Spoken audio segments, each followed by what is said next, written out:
Hugo Alvar Henrik Aalto was born on February 3, 1898, in Kortene, Finland.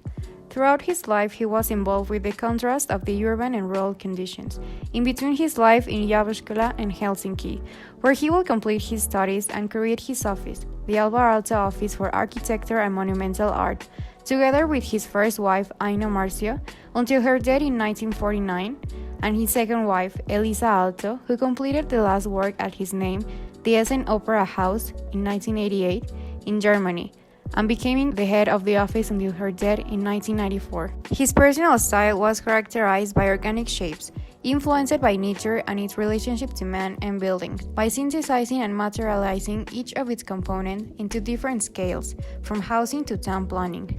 Like other works constructed from Aalto's, this project was the result of winning a competition for the construction of a library to beautify the city in 1927, formerly belonging to Finland, but now is part of the Russian city Viipuri.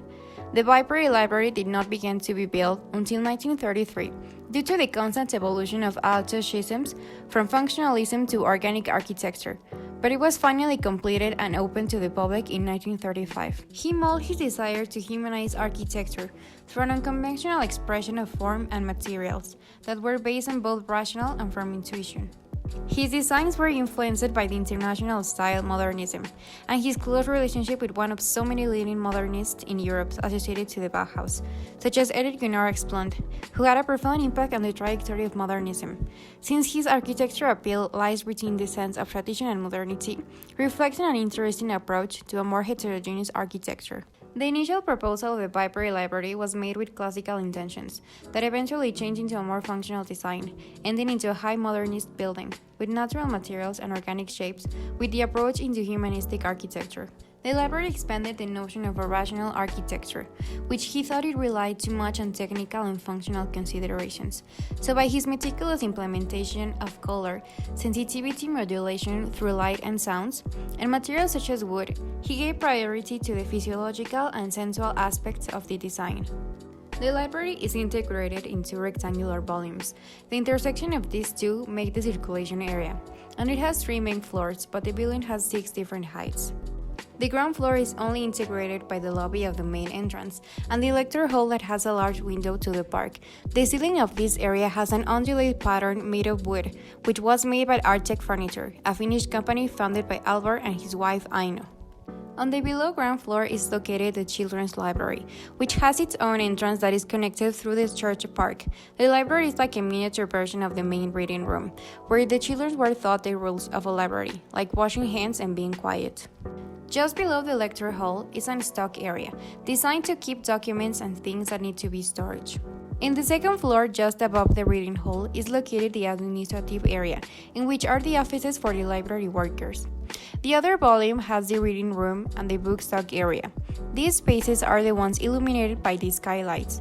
The reading room was aimed to people that needed to read newspaper. Now the reading room and the library are combined. The other space is where the books are stocked. It has a book pit, due to this area being half floor level below the circulation desk, which gives the sensation of being a balcony looking at the center. And in this part was where the foreign literature was originally shelved. The structure of the library was made from pillars and reinforced concrete slab built inside. The interior walls were made with brick, same material used in some facades, and the conference room was made from metal pillars. The building is a perfect mix of rationalism and functionalism, with obvious humanistic user focus. He created innovative solutions such as the wood ceilings in the reading hall that helps with the acoustic. Also, the Finnish vernacular architecture had an influence too. Aalto explained all kind of fantastic mountain landscapes, with slope lit by many suns in different positions, which gradually gave rise to many ideas of the building. My childlike drawings were only indirectly linked with architectural thinking, but they eventually lead into an interweaving of the section and ground plan, and to a kind unity of horizontal and vertical construction.